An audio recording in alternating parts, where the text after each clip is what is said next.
Welcome back, or welcome for the very first time to Worms and Warriors. We're here with Grand Tactician The Civil War, 1861 to 1865, and we're about to kick into a brand new series with the CSA. I put a vote up on the community tab for which series we should play, and this one was voted for, and then I put another vote up for which year we should start in, and the vote was for 1861, pretty overwhelmingly. So it's an 1861 Confederacy campaign. As always, if you're new here and you like this sort of content, kind of strategy gaming, a bit of history, a few tutorials here and there, we play a few different games on this channel. It's been a while since I've been active, but if you do enjoy this kind of content, why not hit subscribe and follow us along? It's much appreciated. Anyway, we're going to get straight into it. There's no messing about here, so let's get started with this. We're going to go straight to start campaign. Just a quick word that if you do want a unit in game, you can still request those, but the time for a custom commander has now passed, so no more custom commanders can be added. I have added those who've requested it, including avatars, which is something new for me. So the photographs I've added in for those commanders where appropriate. So we're going to start in the summer of 1861. We are playing as the Confederacy. We're going to do a little switch on the starting selections here. We're going to keep the Old Dominion, and we're going to keep King Cotton to keep it kind of historical. However, Native Allies, I mean, I don't feel like that's an amazing one to start with. I mean, I do like the Native Indian troops, Native American troops, whatever we want to call them. However, you do still get access to Native Allies without this. You just have some fewer troops. So what I would like to do is either go for industrialization, which is going to help us level up the industry, or arms agent, which I'm torn on the two. I'm not really sure.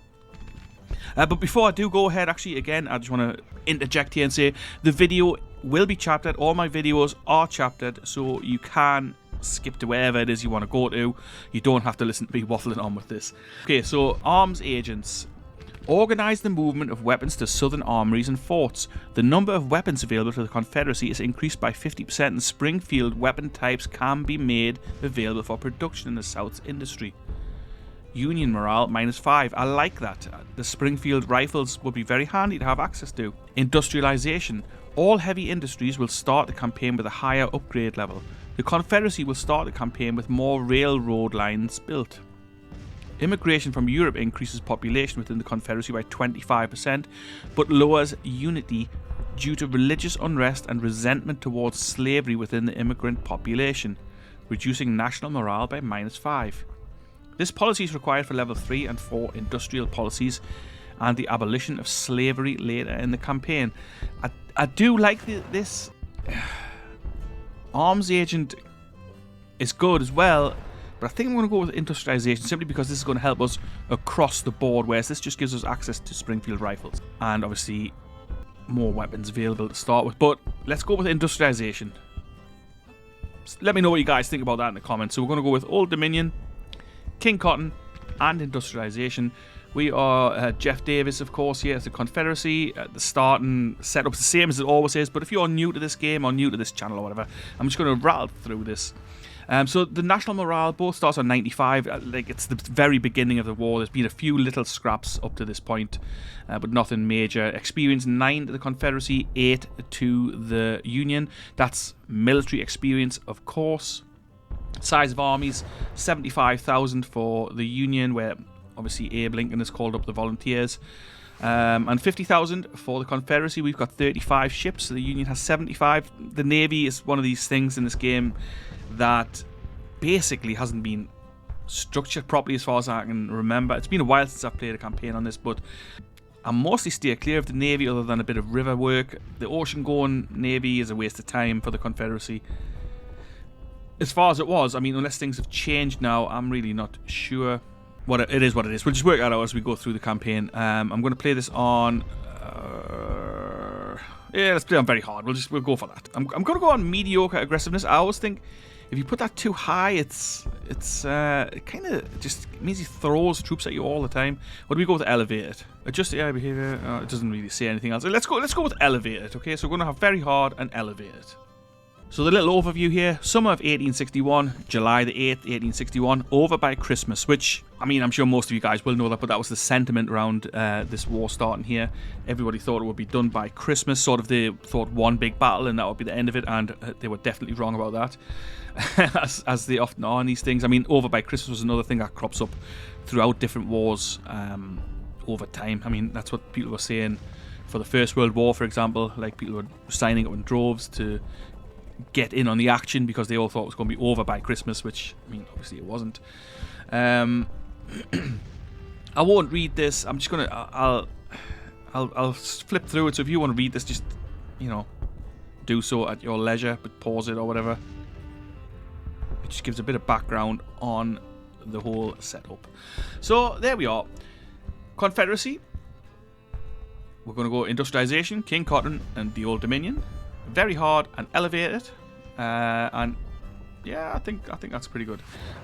Order delays, yep. Fog of war, yes. Readiness system, yes. Feuds, I'm going to keep on. I don't usually play with feuds because I find them annoying, but I'm going to leave it on. Auto manage, I don't want auto manage. So there we are.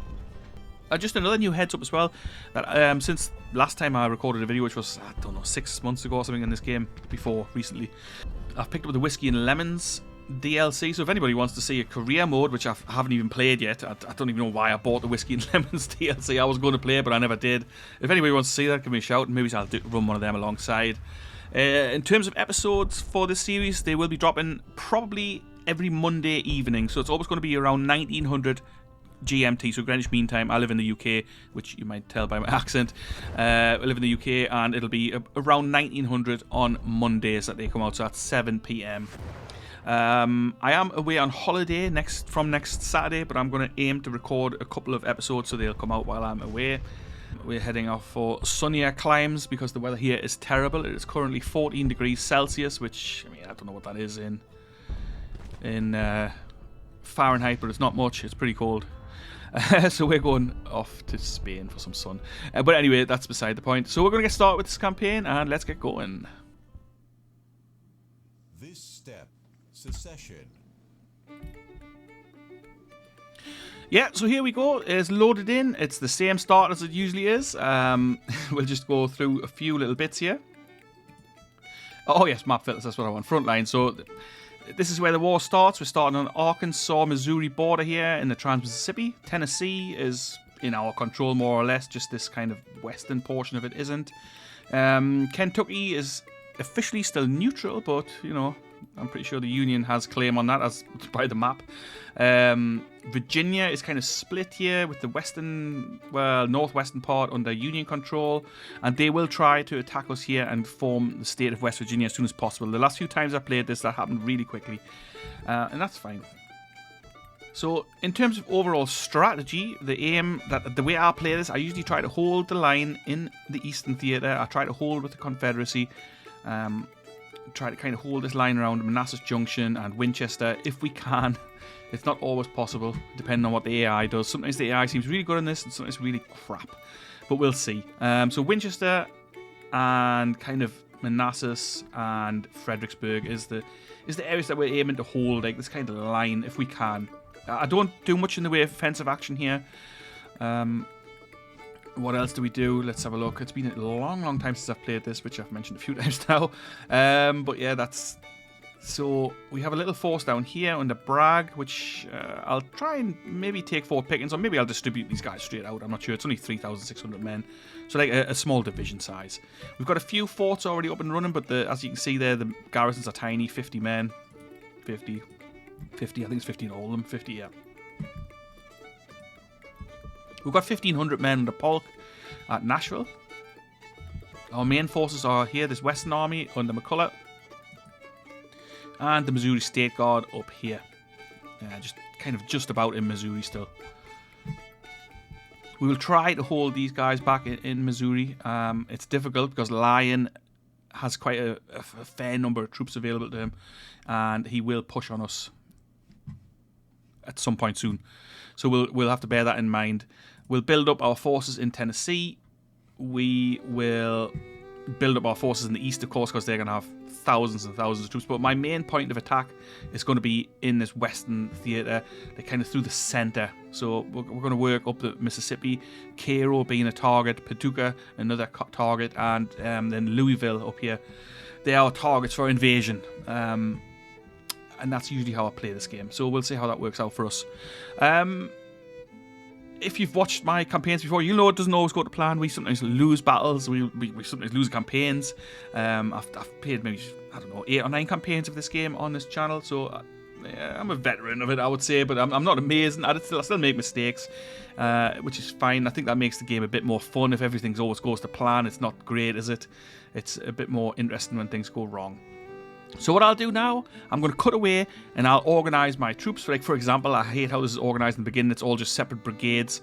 So I'm going to organise this into a couple of divisions, as well as the army of Shenandoah. I'll organise them into a couple of divisions, and I'll add in the viewer requested units. So if you requested a unit, I'll put this in with your commander, if possible, with weapons and everything, if that's possible. If not, then obviously I can't do that. But that's how I'm going to do it, and I'll put those guys in now. And when I cut back in, I'll show you where everybody is. What else I like to do? I like to work through the forts and replace any competent commanders. Like Hughy, for example, he's all right. So I don't want him commanding this garrison. I'm going to move him out of there, and I'll put some like a political commander in the fort. And I'll do that with all the forts, which frees up our guys a little more.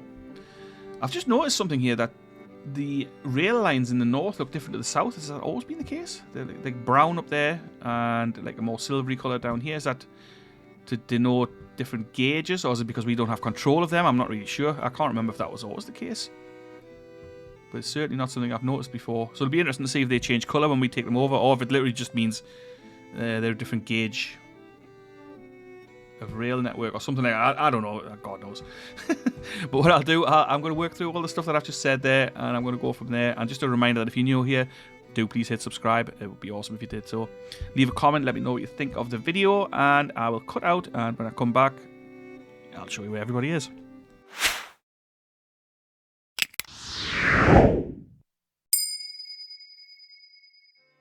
Alright then, so I'm back here. It's taken a couple hours, but I've set everything up, ready to go. Let's have a little look through what we've done.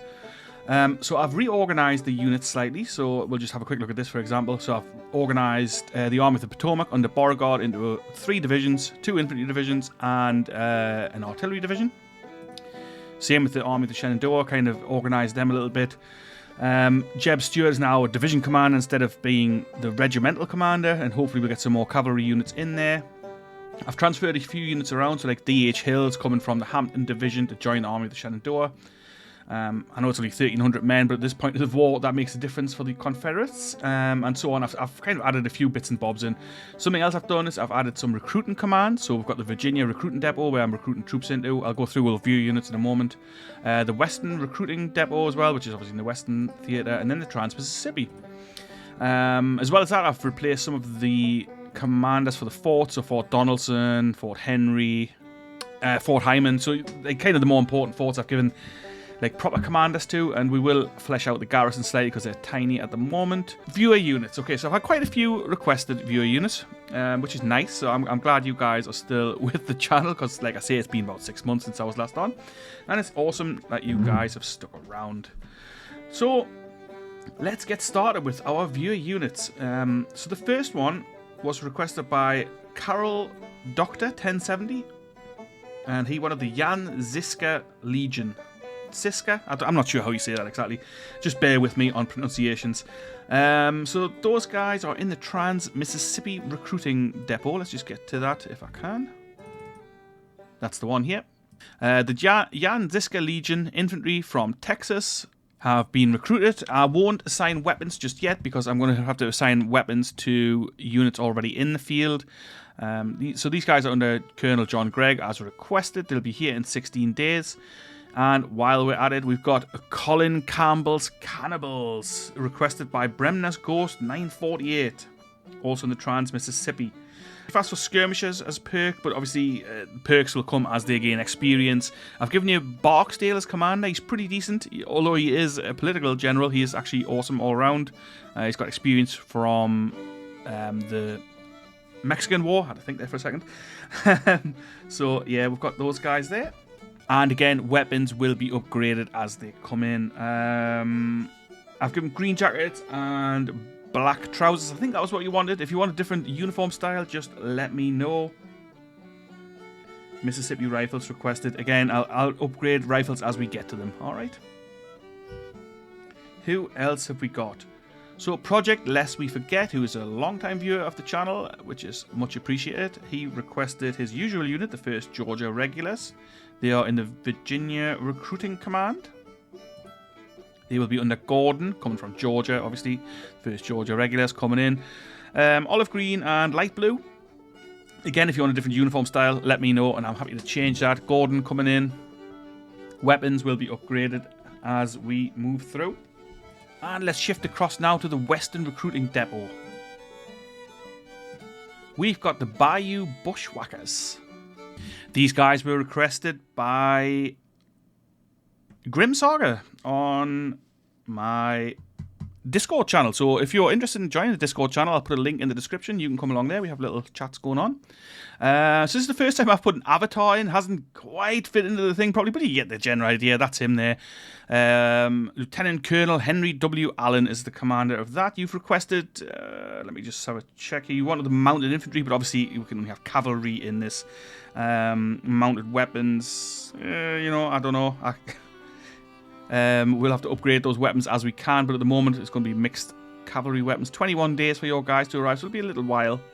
Also in here we've got the Baton Rouge boys under Richard Taylor as requested by Mr. 2.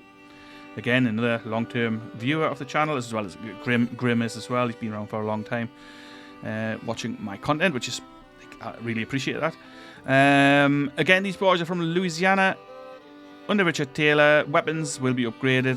12-month contracts for all these guys as well, so you know, something to bear in mind. All these early recruits will be on short-term contracts. Grim also requested another unit, so let's go to those. I've put them in here, which I've renamed the Army of Tennessee. This was Polk's command. That is the Tennessee Hog Drivers under Colonel B.H. Grimwolf, and there he is. I'm not sure if that's actually the guy. Is that yourself, Grim? If it is, then cool. But I've put him in, and it looks awesome. Well, it doesn't look amazing because I've cut the top of it off somehow, but, you know, it'll do. Again, you get the idea. I'm not great at putting these pictures in, but that's just the way it is. So there he is. I will, let's see, did you request light brown with kepi? Is that okay for you? If you want a different uniform, just let me know, and I'm happy to change that over. Who else have we got? We've got Dick White, who's requested his usual unit. Where have I put those guys? Let me just see. Ah, there he is. Colonel Richard T. Whitewood, the Yell County Rifles from Arkansas. I think they usually are that you request, but I've done that. If you want different, just let me know, and I'm happy to change that over.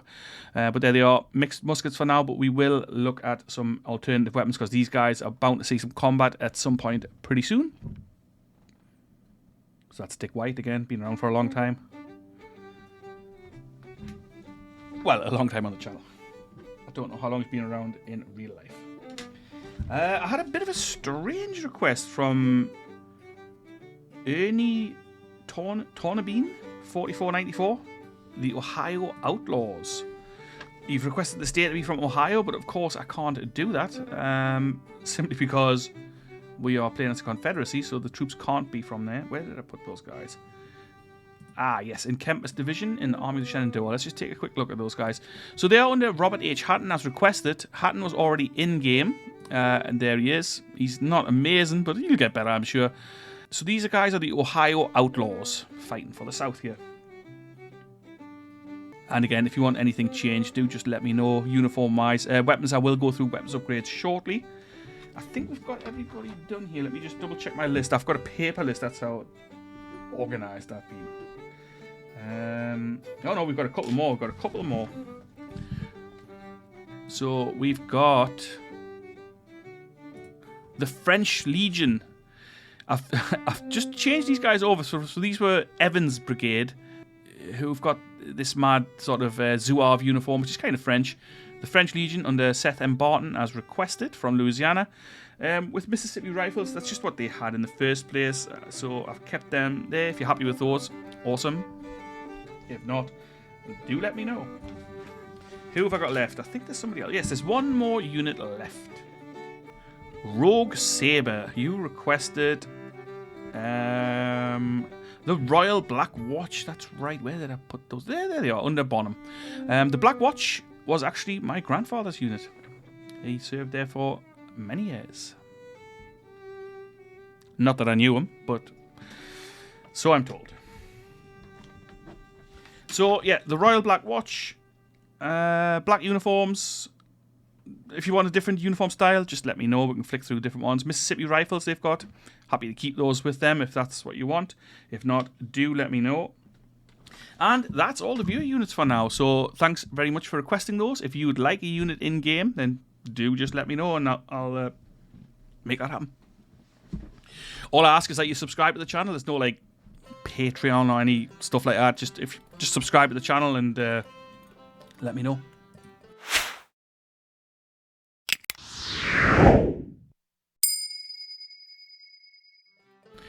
So let's talk through our forces here in the disposition. So again, we're in the east. The biggest problem facing here in the east is that you're quite heavily outnumbered at this early stage. So the McDowell's force here, I think it's got 33,000 in it yet. 33,000, that's going to be 40,000 with recruits arriving. And there's 18,000 in the Department of Pennsylvania. So both these forces heavily outnumber us. So our Army of the Potomac, which we'll rename that soon, is fewer than 19,000 men. And we've got like just over 10,000 in the Army of the Shenandoah, which will be about 11,500 by the time D.H. Hill arrives. But that's 4 days away. So the first thing I'm going to do, we need to combine these two armies because I suspect McDowell is going to come down here and give us a confrontation. That's usually what happens in this game. So first things first, we're going to move the Army of the Shenandoah across before we do anything else. They're going to go by rail and hopefully get there nice and quickly so they can reinforce us should they come down. And what I'm actually going to do, I'm going to just move him forward ever so slightly and off to the west. So hopefully they'll be nice and close together, but still like close enough to Manassas to block the Union coming down. So that's the first thing.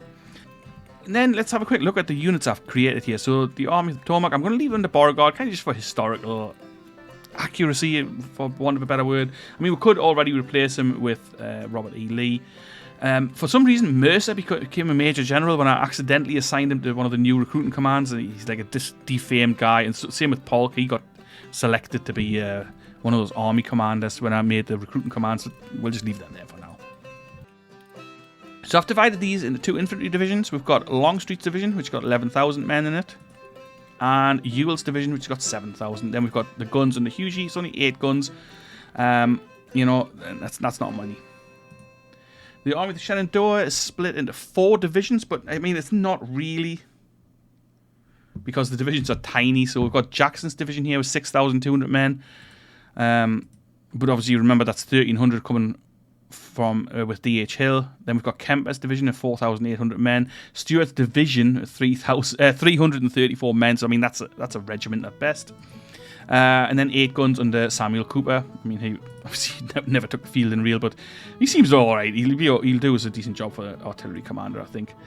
So in terms of weapons, let's focus on this theatre first, the Eastern Theatre. I feel like we're going to see combat here straight away. So at the moment, in Beauregard's army, we've got Longstreet's division and Ewell's division. So Withers commands a brigade, St. George Cock commands a brigade, Early commands a brigade, and Bonham. So out of all of these, only Bonham's guys, the Royal Black Watch, are armed with Mississippi rifles. The rest all mixed muskets. We've got A.P. Hill in charge of the 2nd Brigade, again mixed muskets. This is Ewell's division now. Jones with mixed muskets again. We've got the French Legion with their Mississippis. And then we've got Holmes with mixed muskets, so it's not much to look at. Hughie's artillery, a 6-pound field gun and 6-pound field gun. So that's not good. That's not a good place to be when we're going to be facing the Federal Army soon. So let's do some weapons upgrades. Withers has got 2,500 men. Let's see what we actually have available. So we've got 6,000 Springfield rifle muskets. That's not a lot. We've got 3,000 Mississippi rifles. That is definitely not a lot. And we've got some Springfield muskets. So what I'm going to do, I'm going to dish out these Springfield muskets to start with. So there we are. that's with us now. Got Springfield muskets. Springfield muskets, so the range is 250 yards. They fire 2.5 rounds a minute, which is not amazing. Accuracy is poor, obviously, with them being muskets rather than rifles. It's a smooth bore percussion lock musket, as per the write up here. And they're pretty poor, but they are deadly with buck and ball. So I want to at least make sure that the majority of our troops are not armed with the mixed muskets if we can in this Eastern Theatre. So let's at least give these guys out some Springfield muskets. There we go.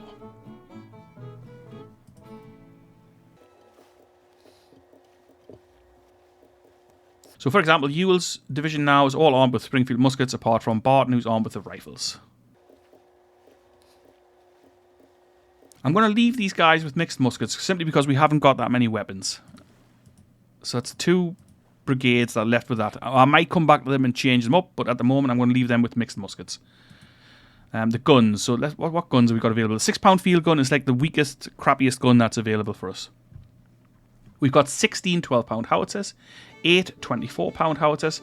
We've got 4 10-pounder Parrott rifles. Now, they might be good to give out to these. And 12-pound field guns times 16. So there's not much to go around, really. Rosser. Let's give Rosser's boys the rifles. Yeah, so we've got 4 Parrott rifles there now. They give some good range, good accuracy. Maybe get some counter battery fire going if required. These 6-pound field guns under Walker, let's give them 12-pound howitzers. Not amazing, but better than the 6-pounder field guns. So there we are. The Army of Shenandoah, again, let's have a look through them. Rifle muskets already for B Junior, so that's good. Bartow mixed muskets, Hatton mixed muskets. The cavalry, can we give them any better weapons? Yes, we could. We could give them the Maynard carbine. Let's do that. In terms of guns, we've got Pelham with a 6-pound field gun and Pendleton with 6-pound field guns. Let's upgrade these. So again, let's go with a 12-pound howitzer there. And Pelham, let's give them 12-pounder field guns. Let's give the Ohio Outlaws some better weapons. Let's go for the Springfield rifle muskets, since they're from Ohio and I suppose they're northern weapons traditionally.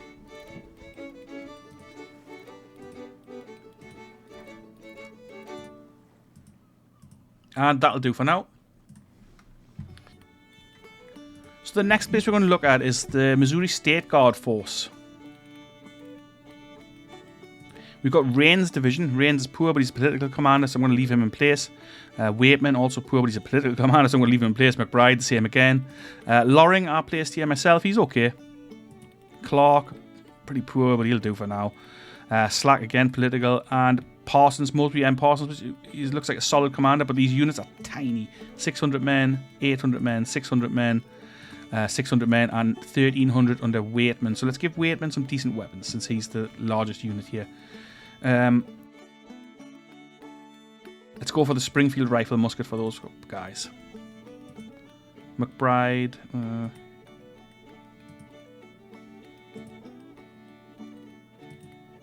Let's give Slack some better weapons, since that's an 800-man unit.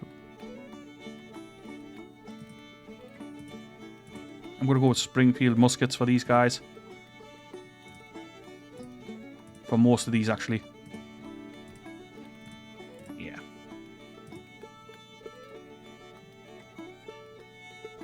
I'm going to leave McBride with the mixed muskets. So we've got Waitman with the rifle musket, McBride with mixed muskets, and then in Loring's division we've got Clark with Springfield musket for Slack, and Springfield musket for Parsons. Cavalry, we've got 1,200 men under Cawthorn. I think he's rubbish. Let's see if we can find a better commander for that. Let's find an experienced cavalry commander. George H. Stewart looks okay. James P. Major looks decent as well. Ferguson, not too great. Slayback, I think we'll avoid him. Not very good at administration. I'm not blown away by any of these guys. Evans, we could do. I don't really want him out there. Bowen. He's actually from Missouri. Let's put Bowen in there. That's Bowen's cavalry. And the guns. 6-pounder field gun. I'm going to put these into Rain's division. I don't usually do that. Let's have a look at Bledsoe. He's pretty poor, but I mean, he'll do. Shall we upgrade the weapons? Let's have a look. Let's give them 12-pound howitzers. So the Army of Florida, which is under Bragg at the moment, is 3 brigades from Florida, I think, mostly Florida, Georgia, and Florida, and some Georgia artillery. So they're a mix of Georgia and Florida troops. Weapons-wise, they've all got poor weapons, but they're down here in Florida. I'm not sure what I'm going to do with them just yet. I think maybe we'll try and take Fort Pickens, but I don't know if they can. But let's do it. Let's give them 24-pound howitzers. That might help them with the siege. It might not, but it might. So I think we've gone over most of the units here. There's not a whole heap to talk about other than that. And to be honest, I've probably talked enough. I'm sure you're sick of the sound of my voice. Oh, the Army of the Northwest we haven't looked at. So this is, again, it's tiny. We've got Tolliver with 600 men and Pegram with 600 men. These are more like regiment size rather than brigades. I mean, well, what can you do? So anyway, so there's that. That's our army overview. We're kind of moving these guys across. I hope that they won't come straight down and take Winchester, but if they do, we'll have to deal with that. We're going to recruit more troops, but not just yet. So let's talk policies. I know we picked industrialization, and we will work on that. But first things first, we're going to go for Militia Act 2. That's going to get us 2-year contracts and a whole heap of extra recruits. And that is much needed. Before we do any huge recruiting drive, we want to be in Militia Act 2. So let's do that first. It's going to take 26 days. We'll go there. Projects. We've got no money just yet. So projects that we want to work on. Feel free to voice your opinion on this in the comments. I'm always happy to read that. And it gives ideas for what to do. One thing I like is farm mechanization. It gives us more volunteers. So obviously the more mechanized farm infrastructure you've got, the more people that frees up. But first of all, what I want to talk about mostly is military upgrades. Austrian rifles is a decent one. British rifles is an awesome one. Obviously the Enfield musketoon gets us access to, as well as the Enfield rifle and the Whitworth rifle. So that's awesome. They're really good weapons. And I'm not just saying that because I am British. They are actually really good weapons, but they are quite expensive to fund. Austrian rifles are a bit cheaper, so maybe we'll get the Austrian rifles first and then work on British rifles later. Or, what else I like to work on? Confederate rifles is decent. And only needs 2 million funding as well. French weapons? I've never tried the French weapons before, but I'm sure they're decent. Legacy rifles. Now, I don't mind this one at all. I like the Mississippi rifle and I like the Plains rifle that become available. So maybe that's something to look at. Carbines as well. Obviously, we can do with those. We need lots of these. We need organization reform. There's lots and lots of stuff to work on. And to work on that, we need to have a look at our finances. So if you don't know, the subsidies here is how much you're funding each one of the different possible upgrade venues. So like, let's say, for example, look, military's brown here. If we look at our projects, you'll see that some of them are like a brownish tinge. So there, you can see it's brown on the cast artillery, brown on Confederate rifles, blue for Prussian weapons. So blue is diplomacy funding, military funding is that brown colour, and so on and so forth. So that's how much you're funding into each one. So at the moment, we haven't got very much money. We're sitting down here already in a deficit. The Confederacy doesn't have much money.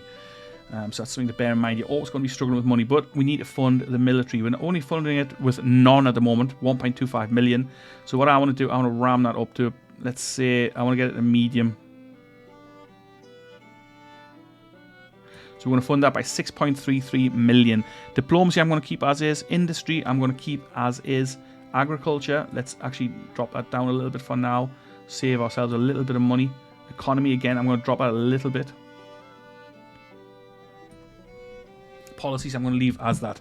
So I've tried to kind of even it out a little bit. I know we've only dropped a little bit off, but if we cut a little bit of spend in here, that'll be fine. We'll adjust this once we get some better weapons production available.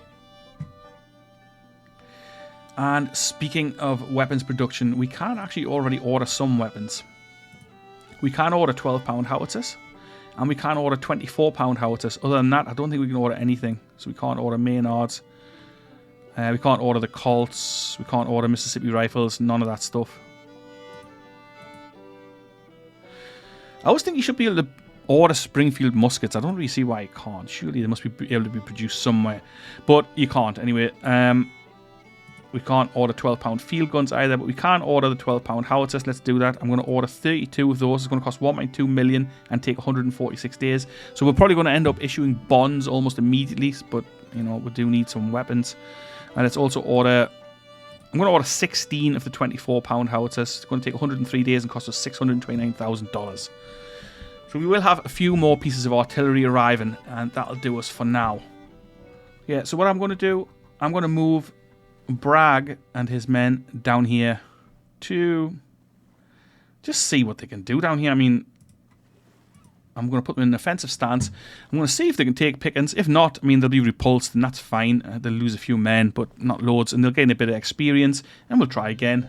Maybe we'll add an extra brigade in there or something when the time comes. So let's have a quick look at our fleets. There's not a whole heap going on with the fleets. So the New Orleans squadron's going to have 8 ships in. Still finish constructing a few of these. As you can see, it's on 75% and so. So we're going to wait for them to be done. We've got a few ships in harbour. So we've got SSAB Seeger at 75%, CSS Mobile at 75%, the Rappahannock on 100%, CSS Fulton at 50%, CSS Sumter at 100%, so that's ready to go out somewhere, but where am I going to put that realistically? And we've got an Ironclad under construction, CSS Virginia, which is at 30%. So the New Orleans squadron there, it's the River squadron. I'm going to wait a little while until these are all up to scratch, up to 100%, and I'm going to move them up a river, I think. I mean, like I say, the fleets in this are kind of a waste of time for the CSA. James River Squadron, I've moved the schooner CSS King into there. I don't know what the point that's going to be, but I thought I might as well. The Charleston Squadron, I mean, it's got 1 ship's tender gunboat in it. Let's move CSS Rappahannock to them. There we go, they've got 2 ships in there now. Mobile Squadron, 2 schooners. I mean, what am I going to do with that? I really don't know. Savannah Squadron, again, it's 5 ships, so I mean, possibly we could do something with that, but I don't know what. Texas Maritime Department, 2 little ships. I mean, Lake Pontchartrain, I think he's here. Yeah. Cotton-clad Ram, 75%. So when that's done, maybe we'll move that out. And the North Carolina Squadron, again, it's tiny. I mean, what am I going to do with these fleets? I really don't know. What I might do, though, I might form a new fleet of these steamers and see if we can attack the Union trade nodes. Maybe let's do that. Let's do that. So let's form a new fleet. I'm going to form them at New Orleans. That's going to be under Buchanan. Let's move CSS Sumter in there. And once these are fixed up, we'll move them in as well. And then we'll see if we can do a little bit of sea raiding. We'll see how that goes. It's called New Orleans Squadron 2. I don't really want it to be called that. Let's just switch that over. Let's call it Raiding Squadron. We'll call it the Gulf Raiding Squadron.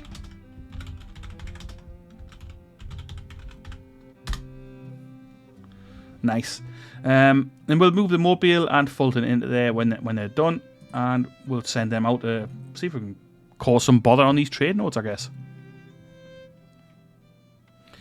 So, that being said, let's get started with this game. I'm going to actually press play now, and the game is actually going to start. I'm not sure exactly how long I've been talking, but it feels like a long time. I hope I haven't bored you guys too much. So let's get started. Civil War! Further southern states secede. Alright. So, will these guys come straight for us? It looks like they are coming straight for us.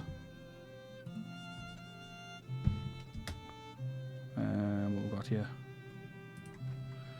Lynch, Smith at destination. My fleet. Oh, yes, I sent these fleets back to port. It's just the Charleston Squadron and things like that. I sent them back to port to hopefully avoid these blockading fleets who would otherwise wreck our ships. But I mean, I don't know if they can still get access to us here. Maybe they can. They shouldn't be able to, really, because we've got forts guarding the coast. But we'll see how that goes.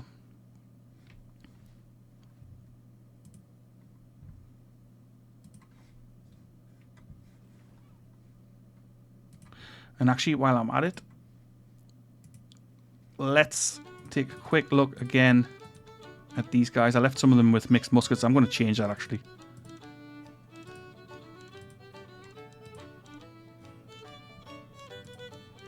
We'll go for Springfield muskets for these guys. Early, let's give them Springfield muskets as well. And then that's all these guys, at least armed with Springfield muskets. And some rifles. So we've got Mississippi rifles there on the bottom. Barton with Mississippi rifles. Yeah, that's not too bad.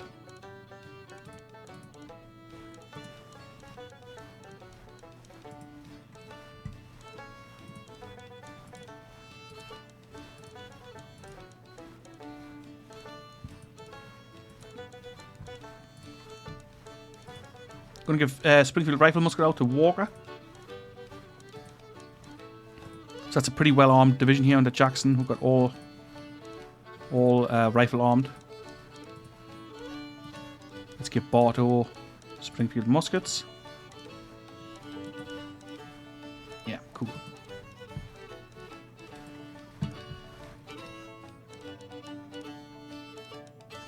So we're moving slightly off to the west here with the Army of the Potomac.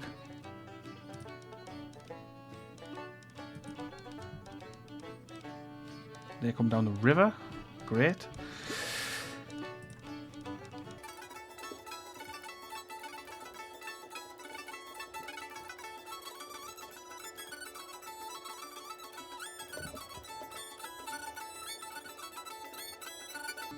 So this kind of thing on this game is actually utterly ridiculous.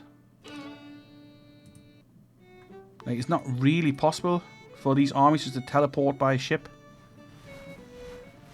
At this stage of the war, there's no way they would have had the infrastructure there for moving 33,000 troops in a day or two by river and landing in Virginia. This is crazy.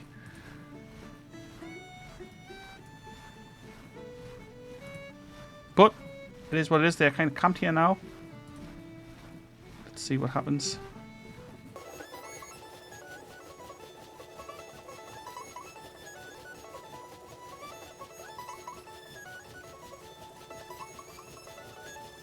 We are headed for a showdown, that's for sure. There we are. So these both our forces are in play. 28,000 men for us with 300 cavalry and 16 guns. 32,000 for McDowell with 24 guns. So we are outgunned and slightly outnumbered. But we're going to fight this. Hopefully it'll be a good fight. And we'll see that in the next episode. I do hope you enjoyed this one. And like I say, if you do want a unit in game, there's still time to do that. And if you are new, then hit subscribe, follow this along. We're going to fight this battle next week on the next episode, whenever I manage to bring that out. And I think it's going to be a good fight. This is pretty even numbers. Both armies are green. It's pretty historically close to what happened, I guess, except that they came by river, which is a bit crazy. But yeah, let's see this in the next episode. I hope you're having a great day, whatever you're doing, and I will catch you later.